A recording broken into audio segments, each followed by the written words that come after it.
Vous écoutez le podcast de Bob vous dit toute la vérité. Peut-être arrivez-vous à peine, et peut-être même pour la première fois, je ne peux que vous saluer, bravo, vous avez entendu de moi, parler de moi par un copain, un ami, quelqu'un de votre famille, à la salle de sport, au lycée, dans la cour de la fac, à la cafette. Bravo, hein, bon choix. Jusqu'à minuit, je vous dis toute la vérité, mais attention, il se dit ici ce qui n'a jamais été dit ailleurs, et c'est bien pour ça que si vous m'écoutez une fois, vous m'écouterez 1000 fois, et avant de retrouver les âmes errantes, les âmes perdues, on va faire un petit tour du côté de la presse. On commence la revue de presse, Julie, dans l'espace. Avec une nouvelle bien embêtante, de nouvelles recherches viennent de confirmer que le fait de vivre trop longtemps dans l'espace nuit à la santé. Réduction de la densité osseuse, atrophie des muscles, mais aussi affaiblissement du système immunitaire et diminution de la capacité du corps à éliminer les cellules cancéreuses. Une annonce bien triste qui risque de freiner un peu les programmes spatiaux. Oui, on va faire des économies. Bon, on va continuer sur une note plus gaie. Cette fois, ça se passe chez nous. Des moutons fluorescents, c'est ce qu'ont réussi à mettre au monde des chercheurs argentins. Pour ça, ils y ont inséré des gènes de méduses et maintenant on peut voir les 12 animaux briller lorsqu'on les place sous lampe UV. L'idée de cette technique de manipulation génétique est bien sûr médicale. On pourrait bientôt, pourquoi pas, soigner le diabète. C'est bien ça. Et on va finir en beauté. Ça se passe sur Mars et c'est drôle. Un robot de la NASA a dessiné un pénis géant à la surface de la planète rouge. Ce n'est pas une blague. On ne sait pas si c'était volontaire ou non, mais on est sûr que le petit coupable serait l'un des robots jumeaux Spirit ou Opportunity. Curiosity a été déjà innocenté. Comme quoi, tout part en couille. Je crois que ça va être très intéressant de voir s'il se passe vraiment quelque chose ou pas. Vous avez aimé Rec, Il y a quelqu'un? Paranormal Activity. T'as entendu? Alors vous allez aimer Bob vous dit toute la vérité. Qui est là? Sauf qu'avec lui, Montre-toi! c'est pas du cinéma. Bob est sur Ado. 21h minuit. Si vous pensez que l'au-delà est une probabilité, alors vous allez aimer l'heure que je vous offre maintenant. L'heure que je vous offre maintenant. Pour aller jusqu'à minuit, un spécialiste des âmes perdues, des âmes errantes, Francis Bourchet. Bonsoir Francis. Bonsoir Bob. Comment allez-vous? Très bien, et vous? Moi je suis en pleine forme, vous pensez? Alors, un petit bonjour à l'équipe, d'abord, toute votre équipe très sympathique. Ils sont tous là. Et à tous les auditeurs qui ne sont pas encore couchés, voilà. Voilà. Alors, vous vous définissez comme un homme qui a vécu des expériences spirituelles. Vous avez écrit un livre, Accepter de s'éveiller, chez Interkeltia. Et vous tenez également un blog. Vous êtes très actif sur le net parce que je vous vois parler un petit peu avec tous les gens qui vous suivent. Et on va aborder ce soir, Francis, les âmes désincarnées, environnantes, errantes et perdues. Alors, je me suis finalement posé la question quand on a préparé ce sujet. Je me suis dit, mais errante, perdue, ça veut dire quoi? Ça veut dire qu'à un moment donné, il y a des gens qui sont mal morts et que ces âmes ne sont pas allées là où elles devaient aller? Non, c'est pas ça. Ce sont, si vous voulez, lorsqu'on meurt, lorsqu'on passe de l'autre côté, lorsqu'on quitte notre prison de chair, notre corps physique, on s'élève dans les plans de conscience qu'on a atteints à travers nos incarnations, c'est-à-dire notre niveau spirituel, qu'on appelle plan de conscience. Donc, si vous voulez, ce ne sont pas toutes les âmes qui vont atteindre immédiatement les plans spirituels, les plans de lumière. Donc, il y a des âmes qui vont aller dans le plan qui correspond au niveau de conscience qu'elles ont atteinte, le niveau de conscience atteint à travers ces incarnations. Donc, si vous voulez, à ce moment-là, ces âmes vont dans ces niveaux et elles sont assez... vous parliez de d'autres dimensions tout à l'heure. Ouais. Là, on va parler d'autres dimensions très proches de nous. Si vous voulez, il y a plusieurs dimensions de ce plan-là, de cette dimension-là, la troisième dimension. Au plan de lumière, il y a beaucoup de dimensions. Donc les âmes qui n'atteignent pas le plan de lumière immédiatement, vont aller dans le plan qui leur correspond. Alors j'ai classé, c'est pour ça, mais ça c'est suite à mes expériences. Mes appellations ne tiennent pas tellement compte de, si vous voulez, de ce qui se fait dans les livres et tout ça. Alors j'ai classé les âmes environnantes, c'est-à-dire celles qui sont le plus proches de nous, qui nous font ressentir souvent leur présence, on va rentrer dans les détails après. Ensuite les âmes errantes, parce que les âmes environnantes qui sont dans des plans de l'astral qui correspondent un peu à leur niveau de conscience, ne sont pas des âmes errantes. Les âmes errantes, c'est encore autre chose. L'âme errante, elle se trouve en situation, elle est entre ces plans et entre les plans de lumière. Elle se trouve dans ce fameux tunnel noir. Et si vous voulez, elle est mise en errance parce qu'elle est déjà à une étape d'atteindre la lumière. Mais il faut qu'elle le fasse par elle-même. D'accord, donc on va découvrir ce soir les différents strates, c'est ça? Voilà, vous vous souvenez que la dernière fois que je suis intervenu, j'ai pas parlé d'une sortie du corps, j'ai parlé de différentes sorties du corps. C'est vrai. Voilà. Et d'ailleurs, on m'avait dit, c'est la première fois que je comprends très bien tout ça. Oui, parce que je suis assez basique, moi. Vous savez que faut qu'on m'explique longtemps pour que je comprenne, mais là, c'était assez clair, net et précis. Vite, là, hein, vous Bon. êtes boosté, là, il n'y a pas de problème. Oui, mais c'est bien, c'est bien. Donc, si vous voulez, à travers mes expériences, ce n'est pas à travers mes lectures, c'est à travers mes expériences, en discutant avec ces différentes âmes, je me suis aperçu qu'il y avait donc des âmes environnantes. Donc, je les appelle environnantes, c'est un terme que j'ai peut-être inventé, mais qui sont dans nos environs, dans notre environ. Il y a les âmes errantes qui se trouvent dans le noir, dans la solitude, dans le silence. Mais c'est très bien, c'est assez effrayant, ça les effraie, mais c'est très bon signe, parce qu'elles ne sont pas distraites par un environnement de l'astral. Si vous voulez, elles sont justement, elles sont dans un milieu qui va les inciter à en sortir et à chercher la lumière. Voilà. Et ensuite, il y a un cas très particulier, mais je donnerai des exemples, c'est-à-dire qu'ensuite je raconterai des expériences vécues pour illustrer tout ça. Et il y a un cas d'âme perdue. Alors perdues, attention, c'est pas dans un sens où elles sont perdues définitivement et tout ça. J'ai gardé un terme qui m'a été donné par un instructeur discret lorsque j'ai rencontré un cas très particulier d'une âme qui était d'un niveau spirituel élevé, qui aurait dû atteindre la lumière après son suicide, j'en parlerai, je vous donnerai tous les détails, mais qui est restée dans les plans de l'astral. Et cette âme, j'ai voulu l'aider à s'élever, et elle m'a dit qu'elle en savait autant ou même plus que moi. Et ensuite, je vous raconterai son histoire. C'est une âme qui refusait, si vous voulez, qui ne se pardonne pas une action, et qui refuse elle-même, par elle-même, d'atteindre la lumière. D'accord. C'est pas qu'elle ne peut pas, c'est qu'elle ne veut pas. Alors, Francis, toutes ces infos là, ce qui est intéressant, moi je me mets à la place de l'éditeur qui déboule et qui dit voilà, ce monsieur il parle très bien, et il me dit qu'il y a des âmes environnantes, des âmes perdues, des âmes errantes, etc. Mais comment vous les avez découverts ? Tout simplement en discutant avec elle. Je les ai découverts à travers 22 ans d'expérience, en communiquant avec elle et en communiquant avec elle, en les aidant, en discutant, en comprenant leur environnement, en m'instruisant à travers elle, en me faisant berner aussi de temps en temps, surtout au début. Et si vous voulez, après 22 ans d'expérience, quand vous communiquez soit par écriture automatique, mais attention, ce n'est pas moi, je ne suis pas médium. J'utilise toujours, j'ai dit la dernière fois, j'utilise un canal. Souvent, la personne qui fait appel à moi, je déclenche l'écriture automatique. Et si elle est à l'aise, si elle me fait vraiment confiance, je lui demande si elle veut être incorporée. C'est encore mieux que l'écriture automatique, parce que la discussion avec l'âme avec qui on communique incorpore le corps du canal, et à ce moment-là, la discussion, elle est en face à face directement. Donc du coup, vous ne parlez plus avec le médium, mais avec la personne qui a pris le possession de son corps. Mais je ne parle jamais avec le médium. Le médium, je vais déclencher l'écriture automatique ou l'incorporation chez le médium, mais lui ne va être que mon téléphone. C'est ça, d'accord, je comprends. Je ne parle pas au médium. D'ailleurs, même l'entité, ce qui est amusant, c'est que l'entité ou l'âme désincarnée que je vais avoir en communication ne va pas non plus s'adresser au médium. D'accord. Elle va s'adresser à moi. Et c'est ce qu'il y a de bien, c'est que c'est cette séparation entre celui qui pose les questions, qui analyse, qui discute, et celui qui reçoit. Ça fait une sécurité, si vous voulez. Parce que le médium, souvent les médiums, quand je dis médium, c'est pas automatiquement professionnel. C'est quelqu'un qui est très réceptif. Se pose la question en disant, est-ce que ça vient de moi? Est-ce que ça vient d'une entité? Et cette séparation avec une personne, c'est-à-dire avec ma connaissance, permet de dissocier les deux. D'accord. Voilà, ça fait une sécurité, si vous voulez. Mais dites-moi, le médium, quand il est incorporé par une âme, l'âme du médium, elle va où ? Là, alors, c'est une très bonne question. Quand il est incorporé, il est un peu décalé. Vous vous souvenez, la dernière fois, je vous ai raconté de la sortie en éthérique. Oui. Quand on sort pas très loin de son corps, etc. Donc, à ce moment-là, quand il y a incorporation avec l'accord du médium et l'acceptation de l'entité, à ce moment-là, la personne est légèrement décalée. D'accord. Et elle laisse son corps disponible. Et c'est-à-dire, c'est assez impressionnant. D'ailleurs, je raconterai la première fois que j'ai fait incorporer une personne, pour donner un exemple, c'est que la personne va ressentir les émotions. Elle va pleurer, mais c'est pas elle qui pleure. D'ailleurs, au début, moi, j'étais un peu gêné parce que la première fois que j'ai fait ça, la personne s'est mise à pleurer, a appelé sa maman. Enfin, je vous raconterai l'histoire après, comme exemple. Et j'étais un peu gêné. Et quand on a marqué une pause, mon canal m'a dit, mais attends, Francis, moi, je suis cool, là. C'est mon corps qui fait ça, c'est ma voix. Mes larmes, c'est pas les miennes. Te fais pas de soucis, je suis très bien. Au contraire, moi, je suis très à l'aise, là. Oui, c'est comme un comédien qui prend le rôle d'un personnage, c'est pas lui qui pleure, c'est le personnage qu'il a interprété. Voilà, c'est exactement ça.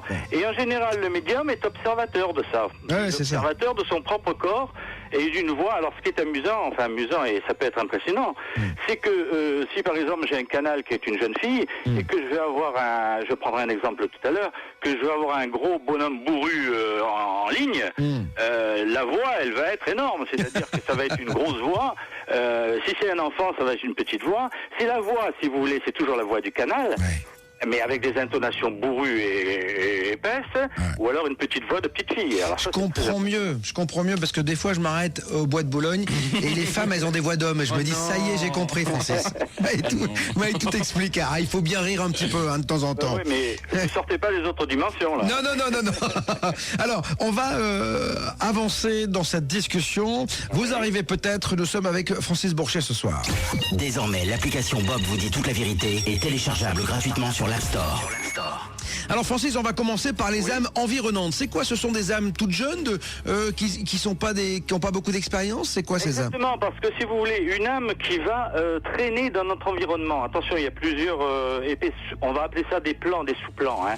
Il y a le plus proche de nous, ça va être un peu ce qu'on appelle les fantômes, si vous voulez. Mais une âme qui ne va pas s'élever après avoir quitté son corps, elle va terminer sa vie, c'est une âme jeune. Si vous voulez, une âme qui a une grande expérience spirituelle, qui a eu un comportement, il ne s'agit pas simplement d'avoir la connaissance, il faut avoir eu le comportement spirituel aussi.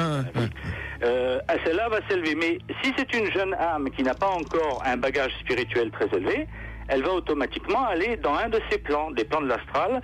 Il paraît qu'il y en a 7, on va pas les compter, mais enfin, elle va aller dans le plan qui correspond à son niveau. Et elle va être en compagnie de locataires du même niveau. Voilà. Donc c'est pour ça aussi, Francis, que c'est pas obligatoire lorsque l'on décède que l'on retrouve des personnes de notre famille, par exemple. Exactement. On va retrouver, alors dans les deux sens. Si par exemple on est ce que j'appelle une vieille âme, donc une âme avancée spirituellement, on va filer directement à la lumière, on va traverser ses plans et ses sous-plans, mais on va peut-être pas rencontrer son grand-père ou je sais pas qui, parce que il n'est peut-être pas à la lumière, lui. C'est pas parce qu'il était le grand-père qu'il était élevé spirituellement. Bien sûr. Ce qui compte, c'est l'âge de l'âme, pas l'âge du corps physique. Parce que finalement, Francis, je vous coupe, mais les âmes, en fait, elles sont pas de la même famille au départ, puisqu'elles se réincarnent et elles reforment pendant le temps de la vie une famille, mais elles sont pas d'une autre famille. Non, elles sont d'une famille charnelle. C'est-à-dire qu'elles ont un lien charnel. Elles vont garder quand même un lien familial tant qu'elles gardent leur corps astral et leur corps mental. Mais dès qu'elles atteignent la lumière, attention, elles garderont le souvenir de leur famille. Mais elles retrouvent leur liberté d'entité, d'esprit. Et ensuite, elles vont se réincarner et la mémoire de leur incorporation, enfin, dans une famille, va s'effacer. Voilà. En un mot, le lien de famille, c'est le corps charnel. Oui, c'est ça. Voilà. Mais l'entité qui est dedans n'a rien à voir. Elle arrive. C'est pour ça que dans une même famille, des fois, vous avez 2-3 enfants et les parents vous disent, ils sont complètement différents, ils ont la même éducation, ils sont complètement différents. Je comprends pas. C'est ça. Pourquoi? Parce qu'à l'intérieur, ça, c'est les voitures qui sont de la même marque. Mais le chauffeur qui est à l'intérieur a son indépendance. Il a sa personnalité propre. Ouais, c'est vrai, ça se comprend aisément. Alors, une âme environnante, c'est-à-dire que pour qu'elle s'élève, finalement, il faut quoi? Il faut qu'elle se réincarne Non, une âme environnante va si vous voulez, évoluer dans ses sous-plans. Bon, si elle est dans un plan pas très élevé, c'était une jeune âme, elle va encore évoluer, elle va mourir à son corps astral et son corps mental, et à ce moment-là, elle va atteindre la lumière. Voilà, mais elle va atteindre la lumière, mais elle se réincarnera. C'est pas parce qu'elle atteint la lumière, ça veut pas dire qu'on se réincarne plus. Atteindre la lumière ne veut pas dire être une âme réalisée. Ça veut dire qu'on atteint la lumière et on refait une incarnation. À ce moment-là, on perd cette âme qui est dans l'astral. Elle va perdre son corps astral comme elle a perdu son corps physique éthérique. Et ensuite, elle atteint la lumière. Mais pour atteindre la lumière, il faut qu'elle perde son corps astral. Ensuite, elle redescendra pour se réincarner et elle va récupérer un corps mental astral, un corps éthérique et il y a des parents qui vont lui donner un corps physique. D'accord, ok. Donc ça, c'était pour les âmes environnantes. environnantes. Et je vous donnerai des exemples après, parce que des situations réelles. Donnez-les maintenant, puisqu'on avance dans la discussion. N'hésitez surtout pas. Hein, si vous avez un exemple qui correspond à l'âme environnante, c'est maintenant. Hein. Oui, parce que j'ai beaucoup d'exemples. Alors j'en ai sélectionné 2 ou 3. Ouais. Parce que ils sont aussi toujours différents.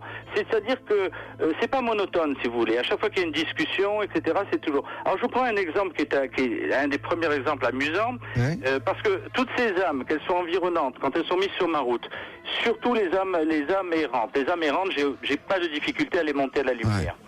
Les âmes environnantes, c'est plus compliqué, parce que je vais vous prendre un exemple. Par exemple, j'ai voulu travailler avec un ami canal, une amie médium, à La Ciotat, en bord de mer. Ouais. J'avais comme idée, un peu farfelue, mais enfin, j'avais comme idée de tenter une communication avec les dauphins.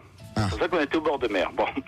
Alors, ça n'a pas marché, mais alors en écriture, tout de suite, et en incorporation, il y a une entité, une âme qui est arrivée, qui a dit « Je m'appelle Raphaël, excusez-moi de vous déranger, je cherche Claire, une jeune femme très jolie avec qui j'ai rendez-vous ici. » Je vous prends cet exemple.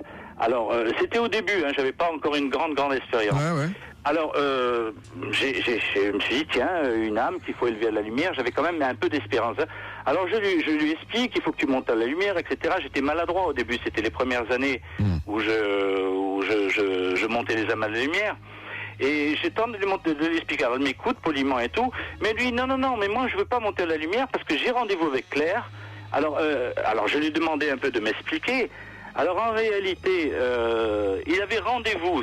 Ça m'a été expliqué en dehors de lui. Hein. Ensuite, j'ai pris en écriture une entité qui m'a expliqué. Ce Raphaël avait rendez-vous avec cette Claire et il est venu en moto, il a eu un accident de moto, il est mort. Alors, il était jeune, il n'avait pas une grande expérience spirituelle et il est mort brutalement. Tout est réuni pour que ça devienne une âme presque fantôme, très proche de ce plan-là. Surtout qu'il voulait absolument rencontrer cette jeune fille. D'accord. Vous voyez, alors ça c'est l'âme. Alors je lui ai expliqué, il m'a dit j'écoute, c'est bien tout ce que tu dis, etc. Enfin, mais il m'a dit non, moi je monte pas à la lumière parce que je suis sûr que je vais retrouver Claire. Alors ça il y a 2 cas où j'ai pas réussi à aider une âme à monter à la lumière, ça c'est le premier. Voilà. Mais Francis, une âme errante, parce que moi quand j'entends errant, ça veut dire...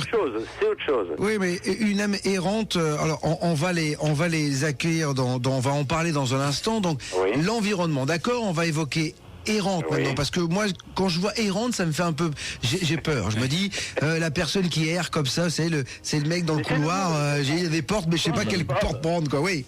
Bob, c'est le mot qui vous fait peur. Mais oui, c'est ça. Oui. Non mais c'est vrai. Moi, quand on dit j'ai vu un garçon errant, ça fait toujours très très peur le garçon errant. Vous voyez ce que je veux dire? C'est le mec qui est dans le mot, mais j'emploie le mot que tout le monde utilise et puis il est très juste ce mot. Hein. C'est une errance, mais on va en parler, vous allez mieux comprendre. Et vous aurez moins peur, je vous le promets. Bon. Alors le deuxième exemple pour les âmes environnantes, vous en avez un autre? Alors, les âmes environnantes, oui, il y a eu plein de cas de figure, mais si vous voulez, je vais vous parler de un ou deux cas de figure intéressants.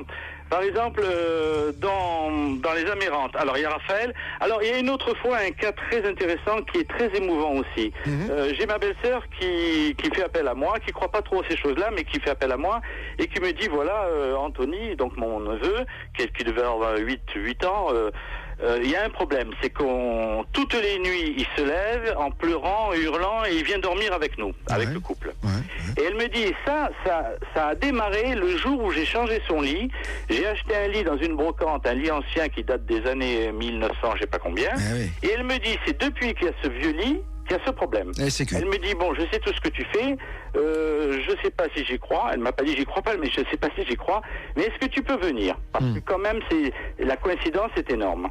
Alors, j'ai pris le canal de l'époque, une copine qui s'appelle Sylvie, et nous sommes allés. Alors, elle s'est assise sur le lit, et puis j'ai fait un appel. J'ai dit, s'il y a quelqu'un par là, bon, moi, Et tout d'un coup, Sylvie a tout de suite été incorporée. Ça a été la première incorporation. Elle a tout de suite été incorporée et elle s'est mise à pleurer, à appeler sa maman. Je veux ma maman, je veux ma maman. Elle pleurait comme une petite fille.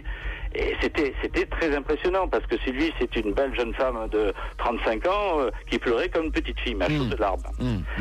Alors bon, je l'ai prise dans mes bras, j'en ai profité, elle est charmante. Bon, j'ai prise dans mes bras pour prendre l'enfant dans mes bras, vous comprenez? Et je lui dis, écoute, je te promets que tout à l'heure, on va se mettre en écriture, on va descendre, on va essayer de comprendre, je vais t'aider. Oui, je veux ma maman. Enfin, la gamine qui n'écoutait pas. Alors, ça a duré un petit moment, je passe très vite. Je lui dis, je te promets qu'on ne partira pas d'ici tant que je ne t'ai pas aidé. Bon, je l'ai fait quitter mon canal. On est descendu, on a travaillé avec, en même temps, sous le regard de mon beau-frère et de ma belle-sœur, on a travaillé en écriture automatique.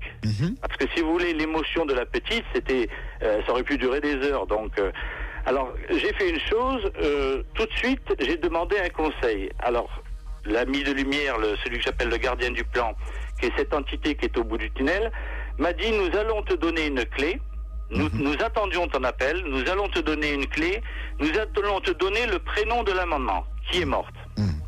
Voilà.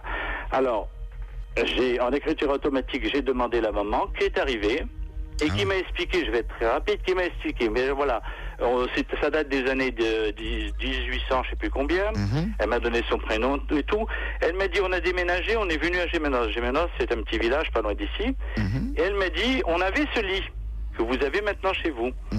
Elle a dit, et la petite, un jour, elle a fait une bêtise, elle m'a pas donné les détails, elle m'a dit, elle fait une bêtise, et tous les soirs, je vais l'embrasser avant qu'elle se couche. Et comme elle a fait une bêtise, je ne suis pas allé l'embrasser. Et elle dit, le problème, c'est que dans la nuit, il y a eu un cambriolage, une attaque, elle a été blessée grièvement, elle est morte, la maman. La petite fille a fait l'amalgame, elle a pensé que le fait d'avoir fait une bêtise, je ne sais pas laquelle, une bêtise d'enfant, et que sa maman n'était pas venue l'embrasser et ne venait plus l'embrasser, c'était de sa faute. Vous comprenez? Oui, bien sûr. Et comme tous les enfants, elle se dit, voilà. Et le résultat, c'est que cette petite, ensuite, est morte d'une maladie, de je sais plus quelle maladie, voilà, j'ai pas ça sous les yeux. La petite est morte plus tard et n'a pas voulu s'élever, n'a plus voulu quitter ce lit. Parce qu'elle estimait, elle me l'a dit après quand on l'a reprise en communication, elle estimait qu'il fallait qu'elle attende, qu'elle ne quitte pas ce lit si elle voulait revoir sa maman. C'est-à-dire que c'est dans ce lit, sa maman viendrait l'embrasser, lui pardonnerait sa faute et elle reverrait sa mère. Mais souvent, Francis, on s'aperçoit que quand les gens achètent des vieux meubles dans une brocante, etc., ils ont des manifestations parce que, en fait, c'est la mémoire, entre guillemets, des murs et des meubles, quoi. C'est ça, finalement. Oui, si vous voulez, ce sont les entités, justement, les plus proches de nous qui sont attachées. Alors, la jeune âme est très attachée au matériel. Elle est attachée au matériel, elle est attachée par l'émotionnel. Et donc, souvent, les jeunes âmes qui avaient des biens, qui étaient attachées à des personnes de leur famille, ne veulent pas les quitter. Donc, c'est celles-ci qui sont dans l'environnement plus proche, c'est celles-ci qui font craquer les meubles, qui font bouger des objets, qui vous donnent l'impression, par certaines personnes très sensitives, de les ressentir. Ce sont donc les personnes les plus proches. C'est celles qui nous chagrinent, parce que c'est celles qui font peur la plupart du temps. Elles font peur parce qu'on n'a pas la connaissance, mais on ne devrait pas avoir peur. Est-ce que nos proches nous faisaient peur de leur vivant? Ils nous font peur quand ils sont morts parce que c'est l'idée. Oh, il y a un mort qui m'approche. Attends, si c'est un proche qui vient, si on a la connaissance, au contraire. Et c'est le message que je veux faire passer ce soir. C'est de dire, il faut aider toutes ces âmes errantes. Même si comme moi, on ne communique pas avec elles, profitons de ma connaissance et de celle et des différents passeurs d'âmes pour les instruire. Vous avez quelqu'un qui meurt. Si vous le pleurez, vous lui dites, fais-moi un signe, ne me quitte pas, fais-moi des petits signes et tout ça, on va le retenir, surtout si c'est une âme qui n'a pas de la grande connaissance spirituelle. Au lieu de s'élever, elle va être encore plus attachée. Donc le rôle qu'on a justement, quand on perd quelqu'un, c'est d'essayer de pas trop le pleurer. Bon, ça c'est incontournable, mais si vous voulez, ne pas le retenir par notre peine, mais lui parler, c'est ce que je dis aux gens qui m'écrivent. Je dis, parlez-lui à haute voix, dites-lui, va vers la lumière, ne te retourne pas, d'ailleurs c'est le titre d'un de mes articles, ne te retourne pas, va vers la lumière, ne t'occupe plus de nous, ne cherche pas à rester ici, ne te prends pas, parce qu'il y en a qui se prennent pour des anges gardiens, qui se disent, je vais rester dans leur côté, je vais les protéger, ils peuvent rien faire. Voilà. Alors Francis, on va marquer une pause dans une poignée de secondes. Juste une question, est-ce qu'il arrive qu'à un moment donné, les âmes ne peuvent plus nous voir où elles sont passées, elles sont tellement haut dans la lumière, justement, qu'elles peuvent plus nous voir et qu'on peut plus les ressentir. Vous voyez ce que je veux dire? Elles peuvent plus revenir nous rendre visite. Alors ça se passe différemment. C'est justement un des arguments, vous verrez tout à l'heure, je vous donnerai, je ferai comme si vous étiez une âme errante. Ah, vous êtes superstitieux, Bob? Un petit peu. Alors on va faire quand même. Non, et je vous argumenterai pour vous faire monter la lumière. Voilà, on fera ça.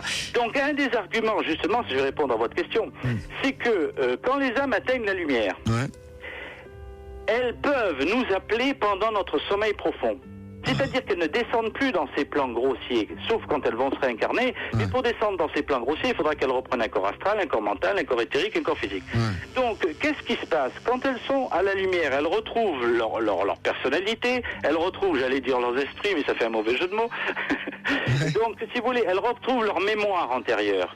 Donc, si par exemple, elles s'aperçoivent qu'on est en difficulté, qu'on les pleure, qu'on est en difficulté, qu'on a des problèmes, qu'on leur demande de l'aide, elles ne descendent pas nous parler, nous aider. Celles-là, je parle de celles qui ont la tête à la lumière, celles qui sont capables de nous aider par de bons conseils. Elles vont attendre que l'on sorte de notre corps en pleine nuit pendant ce fameux sommeil paradoxal qui dure un quart d'heure, 20 minutes, et elles vont nous appeler. Et au lieu de traîner dans des plans intermédiaires, on va monter à leur côté. Et on va se balader dans cette fameuse nature que je vous avais décrite, là où le ciel est turquoise. Mais attention, le sommeil paradoxal dure un quart d'heure, 20 minutes, ça c'est officiel, c'est pas une invention, c'est les scientifiques qui le reconnaissent. Mais étant donné qu'on est dans une autre dimension, on va peut-être passer la journée avec elle. On va se balader à côté de son grand-père, à côté d'un guide, à côté de... Attention, dans la mesure où le grand-père est monté à la lumière lui aussi, bien sûr. Bien sûr. Et on va discuter avec lui, on va recevoir des conseils, c'est fabuleux. Et à ce moment-là, quand on va redescendre, bien sûr, on va redescendre dans la troisième dimension. Beaucoup de choses vont s'effacer, mais vont rester enregistrées dans notre mémoire profonde. Et ça va peut-être ressurgir, on va dire, tiens, là j'ai une bonne idée, tiens, pourquoi j'agis comme ça? On ne saura peut-être pas d'où ça vient. Et on en gardera peut-être un rêve du grand-père qui était lumineux, dans une grande robe blanche, sans avoir tous les détails, parce que le cerveau en 3 dimensions ne pourra pas ramener des souvenirs de la 5e ou 6e dimension. Vous l'aurez compris, ce soir on parle de quelque chose qui est notre au-delà. Que se passe-t-il après, une fois que notre cœur cesse de battre? Il y a différents strates, des âmes se baladent, des environnantes, des errantes, des perdues. On en parle ce soir avec Francis Bourchet. On y revient dans un instant, Francis, mais auparavant on va se mettre un petit peu de musique avec mon Mathieu. Ouais, là je vais passer le dernier disque de la soirée, tout calme pour bien terminer la semaine, même si je vous rappelle que dimanche soir de 21h à minuit il y a le best-of de la semaine. Là c'est Bruno Mars avec When I Was Your Man sur Radio et dans Bob vous dit toute la vérité. When I Was a Man. Same bed, but it feels just a little bit bigger now. When I was your man. Les phénomènes les plus étranges ont maintenant leur émission. La première émission radio paranormale. Bob vous dit toute la vérité sur Ado. Et sachez-le, la semaine prochaine sera une très très belle semaine, mesdames et messieurs, puisque j'aurai l'occasion de vous offrir mardi les 40 règles d'or pour pratiquer la magie et en toute sécurité avec notre sorcière blanche, notre jolie sorcière, notre sorcière bien-aimée, Clotilde d'Albepierre. Elle sera avec moi, elle vient de sortir un bouquin qui s'appelle donc les 40 règles d'or pour pratiquer la magie. Bob vous dit toute la vérité sur Ado 97.8 à Paris, 93.1 à Toulouse et sur adofm.fr. Francis Bourchet est avec nous. Vous avez écrit, Francis, un livre accepté de s'éveiller chez Interkeltia. Puis ce soir, on parle des différents strates finalement dans lesquels se trouvent les âmes. On a parlé des âmes environnantes. Alors, les âmes errantes, est-ce qu'on peut les qualifier? C'est quoi les âmes errantes en fait?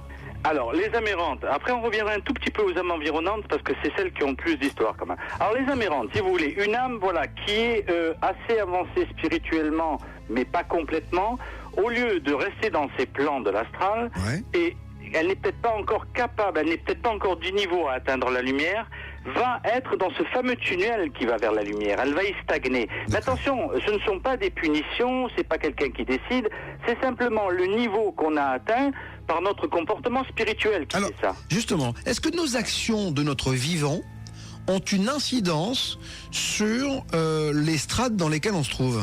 Exactement. Mais c'est de notre vivant, de cette incarnation, mais de toutes les autres. C'est-à-dire, comme je l'ai dit la dernière fois, on va arriver à la naissance, on n'est pas égaux à la naissance. Si on était égaux à la naissance, ce serait une injustice divine. Voilà 2 mots qu'on ne peut pas mettre ensemble.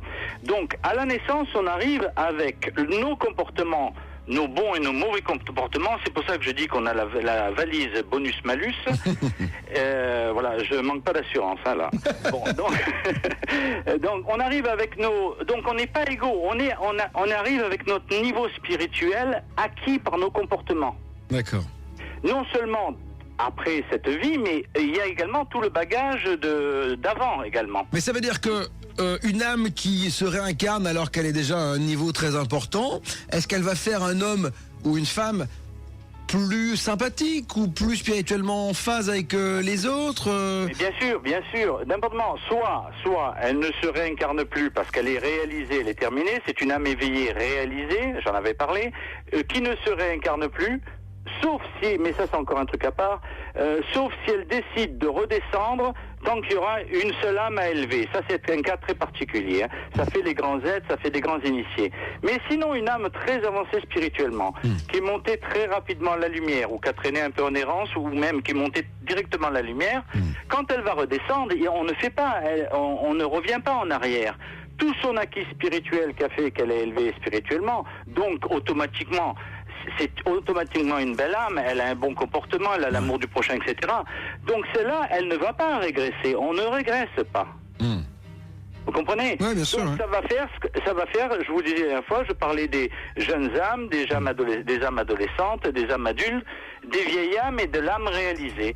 Donc ça va être pas une âme réalisée, sauf si c'est une âme particulière qui a décidé, bon, on en reparlera plus tard, mais si c'est une âme très élevée, elle va donc avoir tout de suite un comportement, mais même tout jeune, ça va pas être une question d'âge. Ça va être un jeune homme ou une jeune fille qui déjà, ce qu'on appelle, d'ailleurs les gens le diront, ils diront, mais quelle belle âme, elle a du charisme, quel bel enfant, enfin je sais pas, il y aura tous les termes. Oui, c'est ce qu'on disait de moi quand j'avais 6-8 ans. Ouais.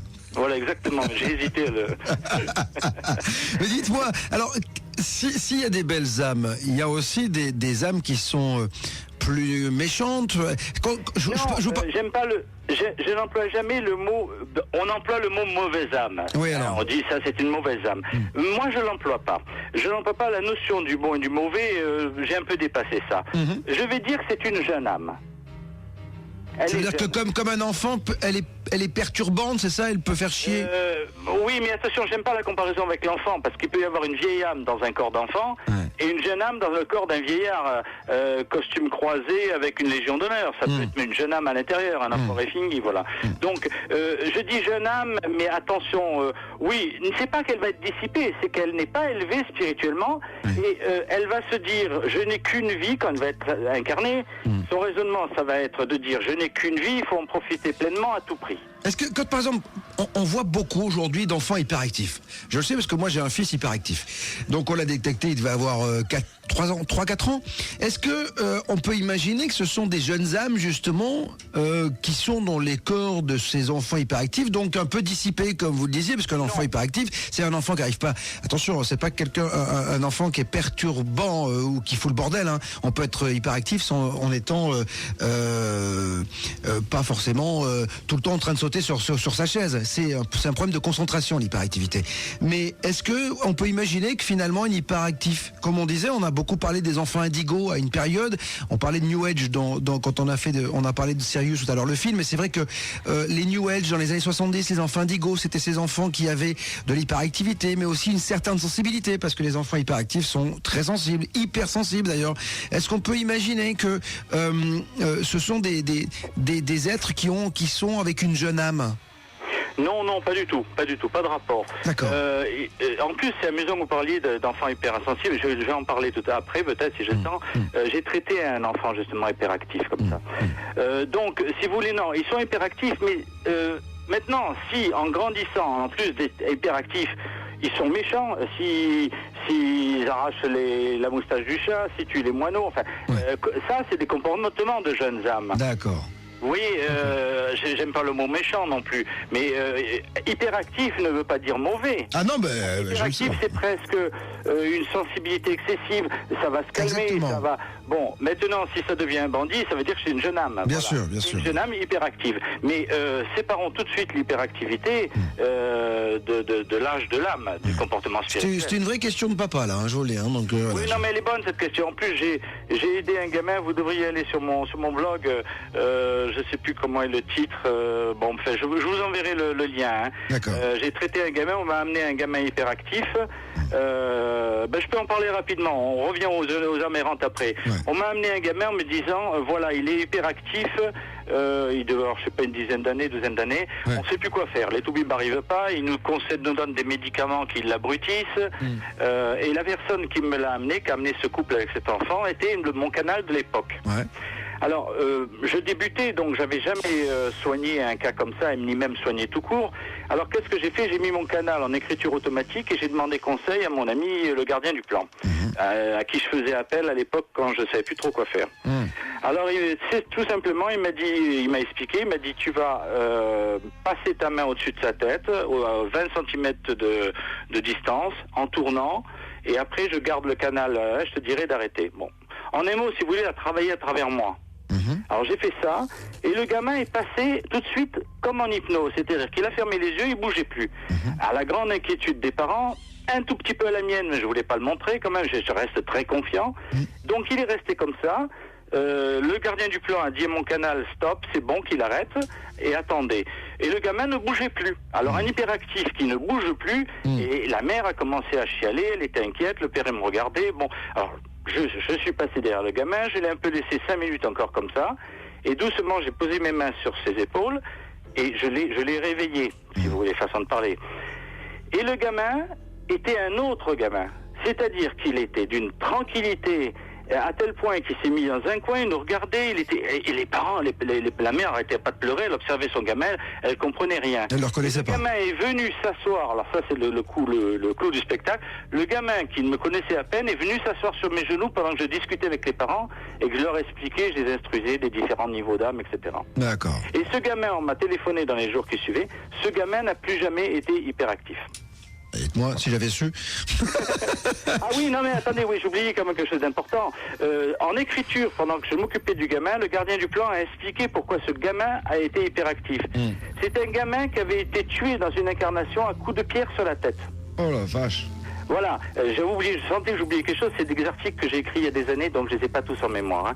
Donc le gamin avait été tué, alors il a donné une explication, et si vous voulez, cette brutalité, cette tâche, cette injustice, était restée comme tâche dans son corps causal. Ouais. Le corps causal, c'est celui qu'on conserve d'incarnation en incarnation. Ouais, d'accord, ok. Et donc, à chaque incarnation, tant qu'il ne s'élevait pas, qu'il grandissait pas spirituellement et tout, à chaque incarnation, il retrouvait des problèmes physiques. Bien sûr, Voilà. bien sûr. Et donc, en faisant ça, nous avons effacé cette tâche et le gamin n'a plus jamais eu de problème.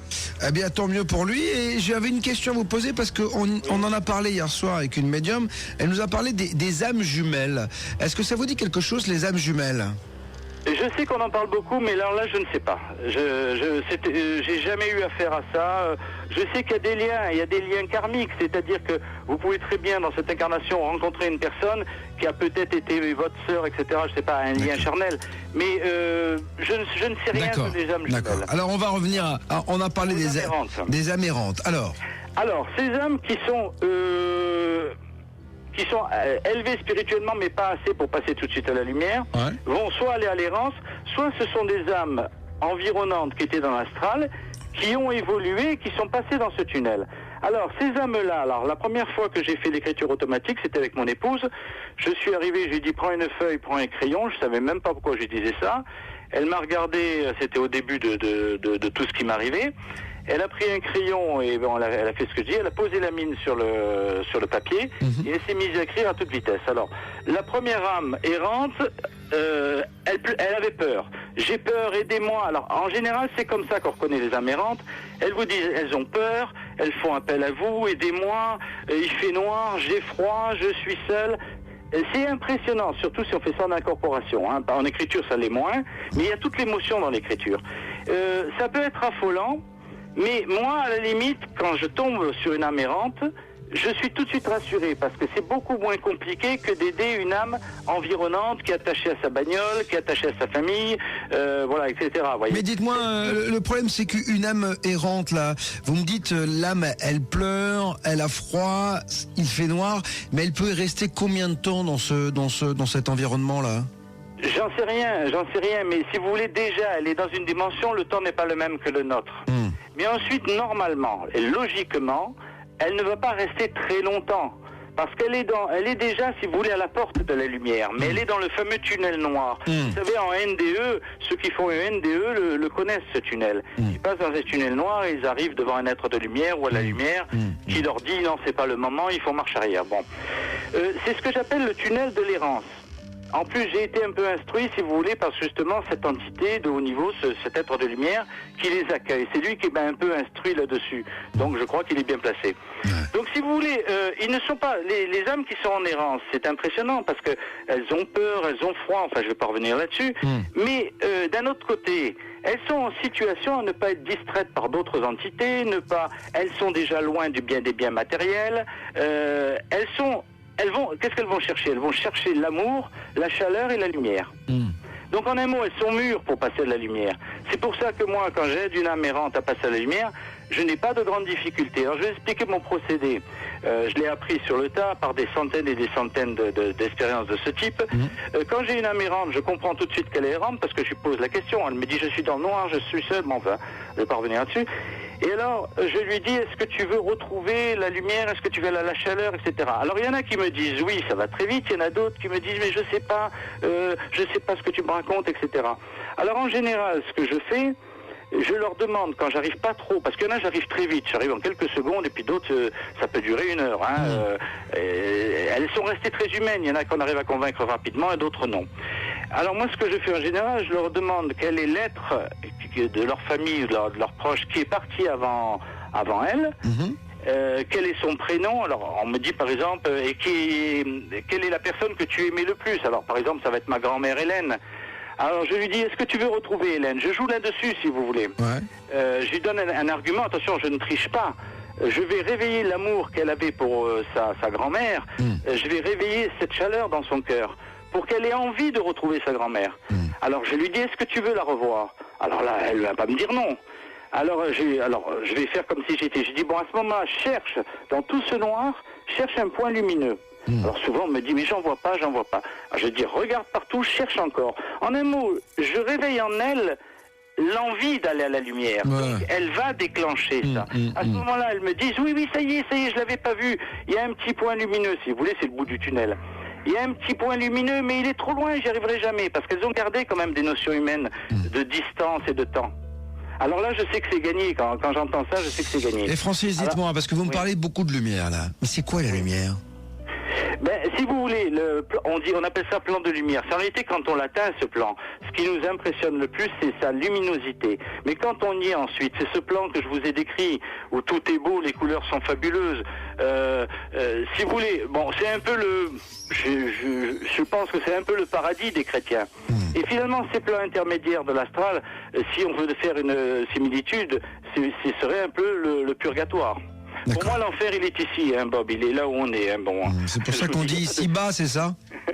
Non, ce plan où on est, c'est l'enfer. Il n'y a pas des diablotins avec des fourches et un brasier en dessous. Hein. Moi, c'est dommage parce qu'il y a des gonzesses à chaque fois. Quand on nous montre l'enfer, elles sont super bonnes. Hein, donc, voilà. Non, mais surtout dans la pub. Où les diablotins invitent les anges à manger. Voilà, c'est ça. La pub pour le veau, je crois. Ou je sais plus quoi. Ou pour le bœuf. Il y a une diablesse.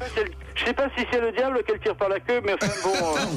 On y passerait bien. Alors, Francis... On y revient. Oui, on y revient. Il est 23h51. Alors, est-ce que vous voulez qu'on passe aux âmes perdues? Parce que j'aimerais bien qu'on arrive Attendez, je termine tout de suite l'âme errante. Alors, donc, l'âme errante me dit... alors, à ce moment-là, ce qui se passe, je lui dis, fixe cette lumière. Pense à ta grand-mère, alors la personne que j'ai utilisée, si vous voulez. Alors, qu'est-ce qui va se passer? Elle pense à sa grand-mère, son cœur se remplit d'amour. Elle a envie de revoir sa grand-mère, elle fixe la lumière... Elle est projetée d'un seul coup dans la lumière, alors qu'elle pensait que c'était trop loin. Et en général, je demande à mon canal de la suivre jusqu'à la lumière. Et en général, mon canal qui ressent tout va me dire ça y est, elle est passée à la lumière. Et j'ai pour habitude, puisque le gardien du plan qui accueille ces âmes, j'ai pour habitude à chaque fois que je passe une âme à la lumière, de lui demander âme, as-tu accueilli cette âme? Pardon, ami de lumière, as-tu accueilli cette âme? Et en général, il me paraît un mot très rapide qui me fait passer par le canal, il dit nous l'avons accueilli ou un autre mot comme ça, voilà. D'accord, ok. Alors ça c'est les âmes errantes. Alors, je rappelle pour ceux qui ont eu la définition de la lumière, quand vous disiez que c'était pour les chrétiens, c'est pour tous les croyants, hein, c'est ça, qu'ils soient musulmans. Non, j'aime pas le mot croyant. Oui, croyant, mais croyant sans religion. Moi, par exemple, je suis obligé je suis devenu croyant de quelque chose, mais je ne suis plus du tout dans une religion. D'accord. Non, mais c'est pour ça que j'expliquais que c'est pas que les chrétiens, c'est tous les croyants, tous ceux qui ont une croyance, en tout cas. Voilà. C'est D'accord. pour ça tout à l'heure, j'ai été réticent à utiliser le mot paradis. Mais bon, on va pas. Non, mais il faut mettre des mots, c'est facile, c'est des images, vous avez raison. Voilà, je n'utilise pas le mot paradis, enfer ou purgatoire. Ouais. Mais si vous voulez, notre dimension, c'est plutôt l'enfer. Les plans astrales, ce serait les plans astraux, pardon, ce serait plutôt le purgatoire. Et les plans de lumière, c'est le paradis. Ah, on peut faire quand même une similitude. J'ai compris. Alors, les âmes qui sont perdues, parce que alors ça me fait... Alors, errant, ça me fait peur, mais alors perdu, alors là... Alors, une âme errante perdue, là, vous foutez le camp carrément. Hein. Ah oui, carrément, moi je pars avec un GPS, là-haut, je vous le dis. Alors, les âmes perdues, c'est venu, j'ai pris cette appellation parce qu'on m'a l'a donné, c'est venu d'une expérience. Ouais. Et quand ma femme s'est mise en écriture automatique à la maison, elle a fait ça pendant quelques années, on a eu tout de suite une entité très proche dans la maison qui m'a dit, qui habitait la maison. Avant qu'une maison que j'ai achetée, qui était déjà là, qui était plutôt bourrue, du genre casse-pied. À chaque fois que j'ai amené ensuite un canal à la maison, il faisait écrire à l'envers, il les faisait écrire dans des langues étrangères. Je pourrais faire un livre rien que sur cette entité. Et un jour, cette entité a accepté de discuter, de dialoguer avec moi. Elle était peut-être un peu plus sensible ce jour-là. Et si vous voulez, cette entité m'a dit la chose suivante. Elle m'a dit, parce que moi j'ai cherché à la monter à la lumière. Il m'envoyait chier, il m'envoyait bouler. Et puis il me dit, mais moi j'en sais plus que toi dans ce domaine. Alors j'ai dit, je vais imaginer le dialogue que j'avais à l'époque. Mais je lui ai dit, mais qu'est-ce que tu fous ici si t'en sais plus que moi? Et si vous voulez, il m'a raconté son histoire, mais elle m'a été racontée également par une autre entité supérieure qui m'a confirmé son histoire. Alors, cette âme qui restait à la maison, chez moi, cette âme était un officiant d'un prêtre aztèque à l'époque. Vous voyez les Aztèques, bien sûr. Les sacrifices humains. Et c'était un homme assez jeune, et c'était l'officiant. L'officiant, c'est-à-dire qu'il m'a expliqué, il m'a dit, j'avais mon poignard en obsidienne, il a fallu vite que j'attrape un dico pour voir ce que c'était une obsidienne. Vous savez ce que c'est l'obsidienne? Non, dites-moi. C'est une roche très coupante, et les Aztèques, mais c'est après cette révélation que j'ai appris ça en prenant le dictionnaire. Il n'y avait pas encore Google à l'époque. Les Aztèques avaient des armes et des couteaux en fait avec cette pierre très tranchante. D'accord. Qui s'appelle l'obsidienne. Ce qu'on appelle communément le silex, non, c'est ça, quand on ne sait pas ce que c'est? Non, c'est encore une truc encore plus fine et plus tranchante. D'accord, ok. Vous ferez comme moi, vous regarderez sur Google. Exactement. Et vous m'enverrez la copie. Hein, moi, j'apprends tous les jours des choses, vous savez, ici. Hein.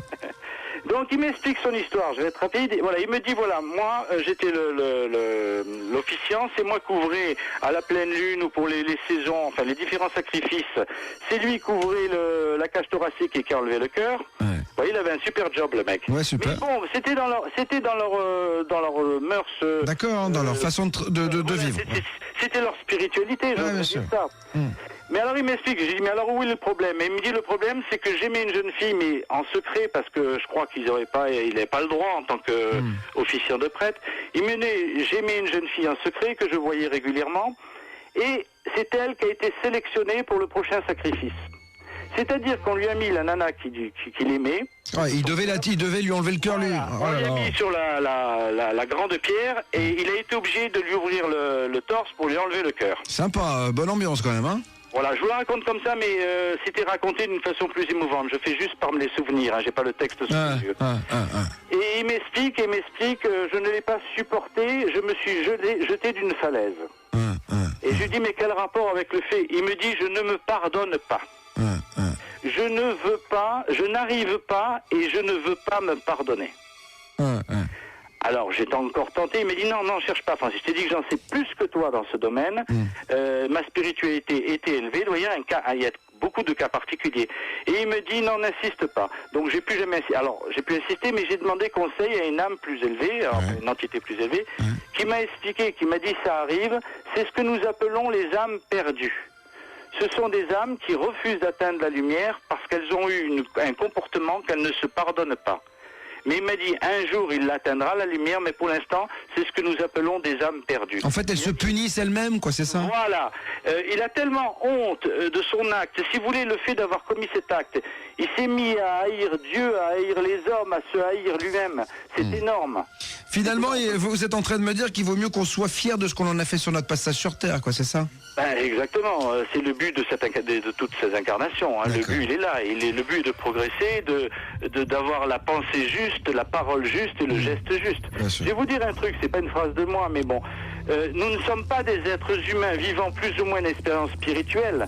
Nous sommes des êtres spirituels vivant complètement une expérience humaine. Mais si cette phrase, vous l'assimilez, vous réfléchissez, ça peut changer un comportement de vie. Bien sûr, mais beaucoup de gens, je commence à l'envisager, parce que beaucoup de mes interlocuteurs me disent que finalement, la Terre n'est qu'un passage, hein, finalement, de l'âme, qu'avant elle existait, après elle existe, et tout d'un coup, on a une mission, en tout cas, ou une épreuve, peut-être, certains disent que c'est des épreuves, l'incarnation physique et le passage sur la Terre, finalement.